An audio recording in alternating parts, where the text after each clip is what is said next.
একটা বিষয়ও দেখে নিতে হবে যে সেই কলেজে যারা যারা ধরো চাকরি পেলো তাদের তো ঠিক আছে, কিন্তু যারা চাকরি পেলো না ফাইনাল ইয়ারের স্টুডেন্ট এবং পাস আউট হয়ে বেরিয়ে গেল, তাদেরও কি ভবিষ্যতে প্লেসমেন্ট ড্রাইভগুলোয় বসতে দেওয়া হয়? বা ভবিষ্যতে তাদেরও কি প্লেসমেন্ট যাতে পায় তারা, বা বিভিন্ন তারা যাতে অ্যাটলিস্ট চাকরি পায় বিভিন্ন জায়গায়, তার জন্য বিভিন্ন যে প্লেসমেন্ট অ্যাসিস্ট্যান্স দেওয়া, সেইটা কি পাস আউট স্টুডেন্টদেরও প্রোভাইড করা হয়?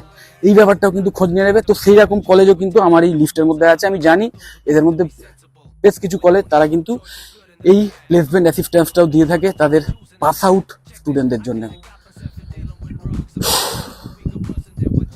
তো যাই হোক, ভিডিওটা আর বেশি বড় করছি না। অবশ্যই যদি ভালো লাগে ভিডিওটা লাইক দিও, চ্যানেলটা যদি সাবস্ক্রাইব না করে থাকো সাবস্ক্রাইব করে নাও, এবং অবশ্যই এই যে লিস্টটা আমি দিলাম সেই সমস্ত কলেজের ওয়েবসাইটের ডিটেলসও দেওয়া থাকবে, ওয়েবসাইটের লিঙ্ক, সেইগুলো ভিজিট করে কলেজের ডিটেলস দেখে নাও এবং নিজেদের অ্যাডমিশন প্রসিডিওর স্টার্ট করে দাও। টাটা।